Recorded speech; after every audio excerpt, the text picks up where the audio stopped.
The real estate sector in Africa is one of the most booming sectors, and it's also where most individuals spend a large bulk of their money. I myself would probably want to get a house one day too. So today we're going to be featuring a Nigerian entrepreneur who has been able to build the most visited real estate property website in Nigeria, and this website gets at least 1 million visits every single day. So he's going to be sharing with us his story and how he was able to build this very successful company all from the UK. Let's jump right in.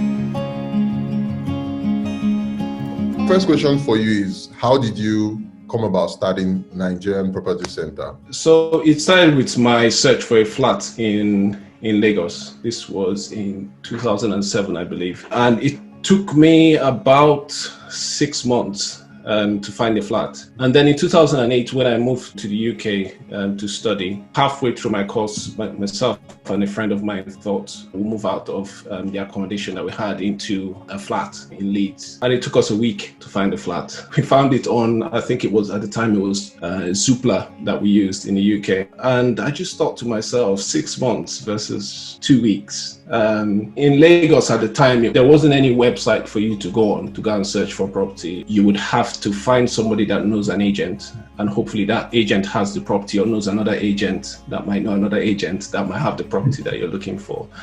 So it could take quite a while to actually find property. I've got a software background, so I wanted to do something in the internet space. Ideally, I wanted it to be a business that will that will generate me some money. But at the time, I didn't really think that agents in Nigeria would be willing to pay for an online service. The whole online thing was a bit new.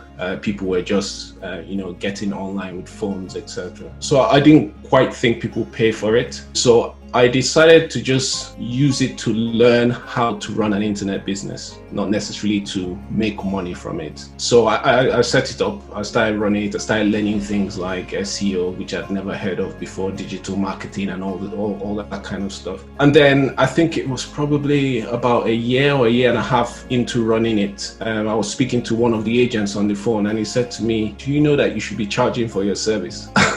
And I was thinking they wouldn't be willing to pay. So it's at that point that we actually set up a company and started running it as a proper service. We introduced subscription plans and agents started paying for it, surprisingly. That's how it all started. And this was what year? So we started in 2011. So it was around about 2013 that we started, that people started paying for the service. Okay, so you started in 2011, then it took 2 years. It took roughly a year and a half or so. Why did you leave Nigeria? Yeah, I didn't. I did. It's not. Yeah, it's not like I planned to leave Nigeria per se. So after university, myself and 4 other people in Lagos set up a software company. It's in Yaba, Lagos, Parkway Projects, somewhere close to Alagomeji Junction, sort of big white and blue building. And we started that in 2004. In late 2007, I kind of thought, yes, we've been running a business for 4.5 years, 5 years. We've done some awesome stuff in the industry, worked with banks and InterSwitch and the rest of them. And I just thought it would be nice to put some formal education around my business knowledge. So in 2008, I left Nigeria to come and do a master's in business administration here in the UK. 10 years plus on, I'm still here. So the plan was to just do the master's and come back, but get in here somehow. I've got kind of settled here. So yeah. That was 2008 that I left. What's your background generally? I come from a family of we're 4 siblings, 2 boys, 2 girls. My dad was a doctor. My mom is a pharmacist. My dad is retired now. We grew up in Port Harcourt, so I only moved into Lagos after my university. I'd say we come from an average family. My dad was always he always used to say to my mom, she should set her own stuff, her own business, rather than work for or go work in someone's pharmacy. So she set her own pharmacy up in Lagos. He was running his own clinic, in Port Harcourt. He was running his own clinic as well. And my mom had this supermarket. So your parents were entrepreneurs on their own. In their own right, yes. Yeah. Yes, it was probably not called that in those days. But yes, they were. I mean, my mom would always pull us to our pharmacy. We as kids, we always used to go and work at her pharmacy. So we got introduced to the concept of buying and selling quite early. The supermarket itself, she set that up, and because she had the pharmacy, I was a bit more grown up then. I did a lot of running of the supermarket, making sure we had the right stock. If we didn't, I'll have to report to her, say we need X, Y, Z, etc. I would follow her to, then it was what's it called, Area Market in Aba, to go and shop for stuff to stock the store, etc. So I grew up in a family where I mean there's a lot of business going on. It's going around. Awesome. If you don't mind me asking, how old are you currently? 38. 38. Okay, so that means you more or less started building NPC around maybe when you're like 20, maybe 30? Because roughly 20, 28, 27, 28. How were you able to build Nigerian Property Center and scale it across Africa without being here physically? Like you said, it's an online business. That's I think we're probably lucky that we're in an industry that you could just sit in front of a computer, build something, and people are actually willing to pay for that thing that you've built. It's online. We have shaped the business in a certain way that we don't require any offline presence. We don't even have an office, as an example. We've never had an office. I mean, remote working is new to people now. We've been remote working since 2011. We've never had an office. So everybody work from home, get online, we do what we need to do. Our market is online. We only see our customers or our target audience as people that are online, not necessarily offline. So if you look at the real estate space, for example, some of the agents are online, some are not. We only consider the ones that are online our target audience. And so because we kind of see things that way, it's easy for us to run the business and just focus on the market that we're after. And expanding into other regions becomes easier because, again, it's the same model. It's online. We don't have to be physically present to offer the services that we do. Awesome. You said most of your workers are working remotely. Can you give me an idea of like how many people you have that built this amazing company? How many people are on your team? So it's a bit more than one. Okay. So in 20, I mean, when we started, it was just me. Okay, so I had a day. You built the website, like you coded, you did the coding and everything. Yes, I have a development background, so yes, I've been building software for quite a while.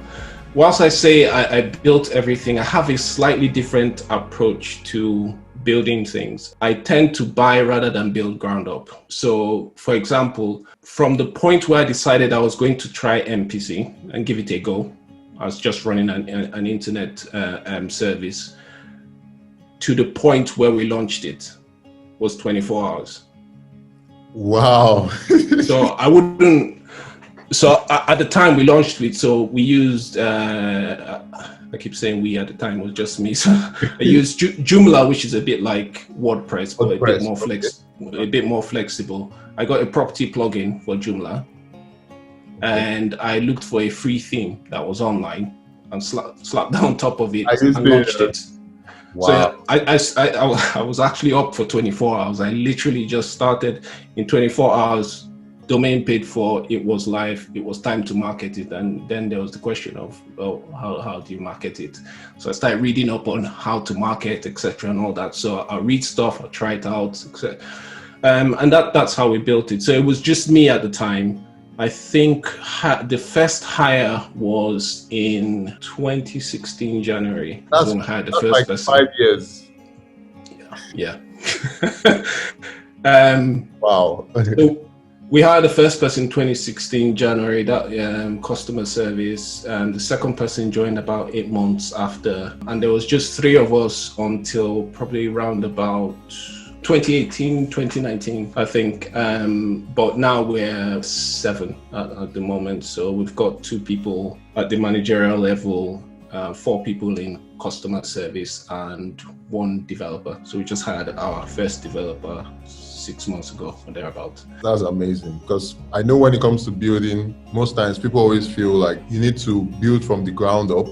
But what you did is actually remarkable. You had an idea and you just launched it. So just test it out straight up. So I'm sure in building this product, especially for a market like Africa and especially Nigeria, since that's where it started, what were the challenges? I'm sure you faced a lot of challenges. I can give you one very big one. Okay.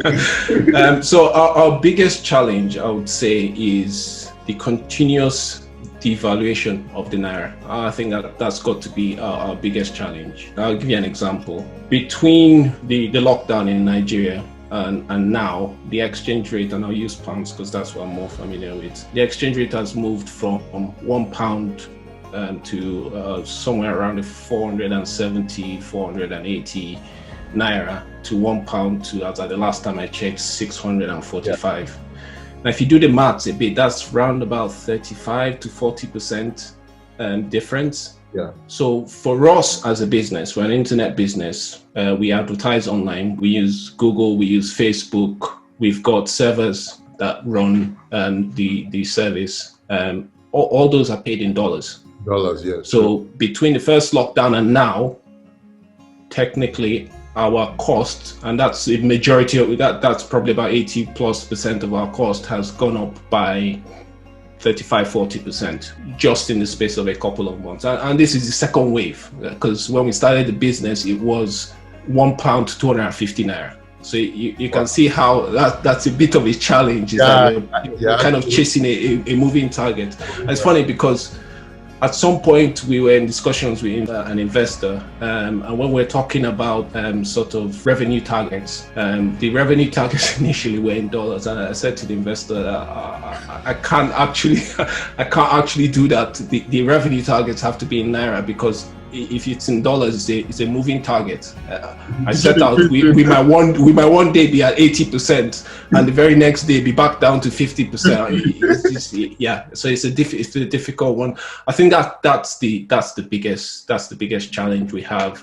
There are other challenges like policing the website, to making sure that the quality of listings that are put out there meet a certain standard. That's a big challenge. You know, when it comes to startups in Nigeria or in Africa or generally, everybody is always waiting for like that big funding. You know, we always hear funding news every time. Oh, this startup got $1 million. But I don't think I've heard any news of NPC getting like one funding. You bootstrapped in the first couple years. Did you guys at any point in time wait for investment or get investment from anybody? I grew up in a world where there wasn't really the concept of funding. You want to set up a business, you set up your business, you grow it. Yes, the businesses were not as big as the ones that are funded, etc. But a business is there to make profit, so you don't set it up in such a way that you die if you don't get funding. And so I've always looked at the business as it should function even if we don't have funding. If we get funding, great. So whichever way. But so far we haven't accepted any funding, and we've had a couple of discussions. It didn't quite pan out as both parties expected. But no, we haven't had any funding. We've bootstrapped our way. I think we're fine at the moment, actually, because we're doing quite well in the market. Arguably the biggest, depending on who you want. You guys my house, and just to put this out there, my house that I got in Lagos, Nigeria, was gotten on Nigeria Property Center. So I'm telling this to my viewers so that they will know. Good man.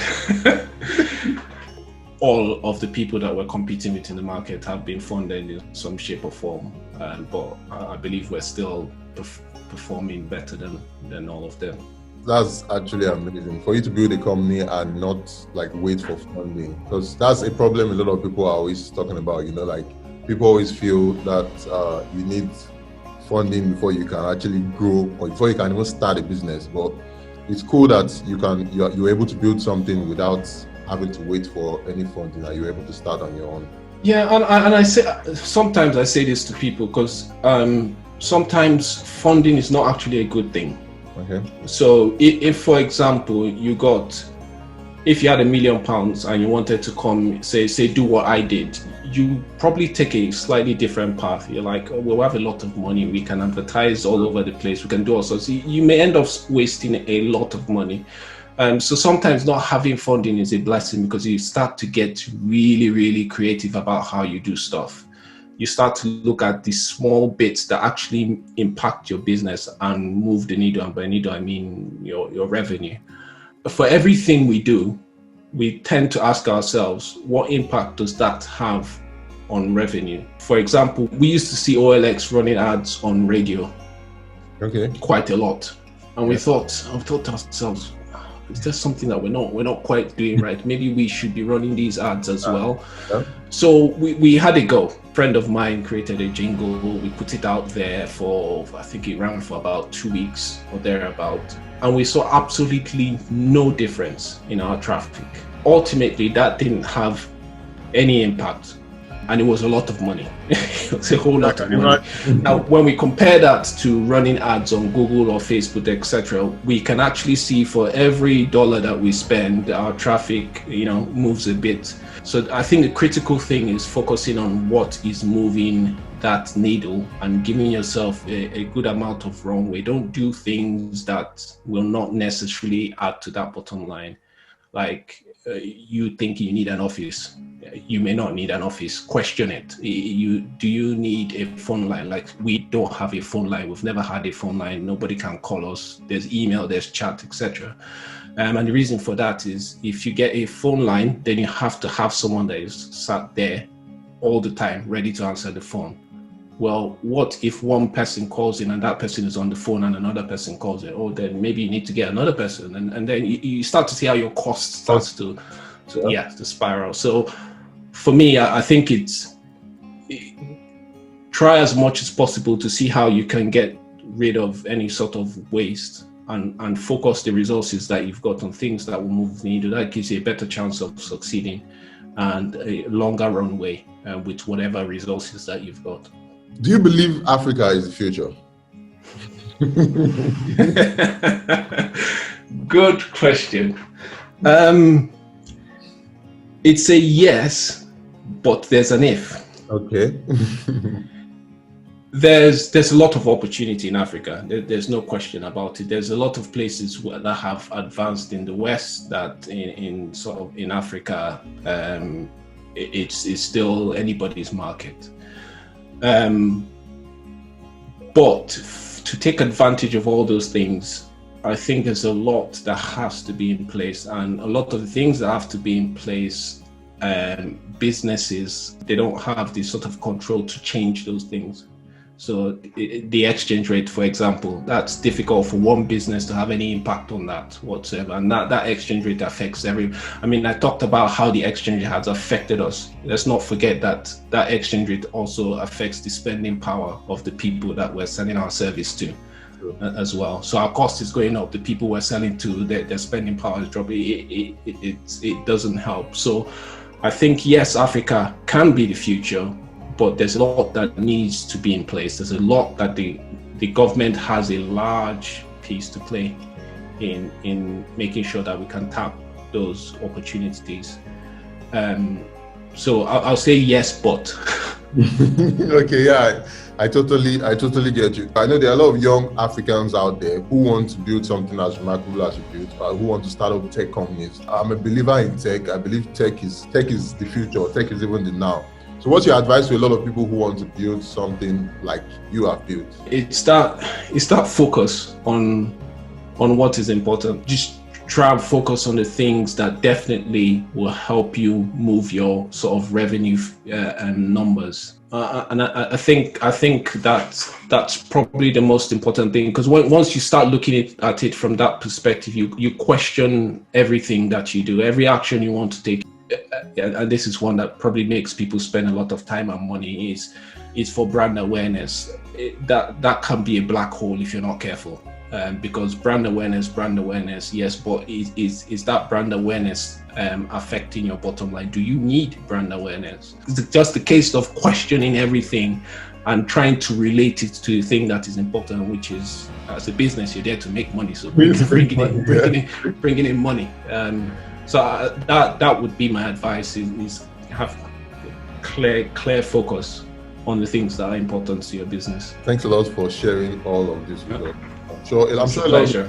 I'm sure a lot of people out there would have learned something from this interview. So guys, that's all we have for you today. Thanks a lot for watching. If you like this video, please hit the like button and subscribe to my channel. And I'll be sure to see you guys in the next one. Peace.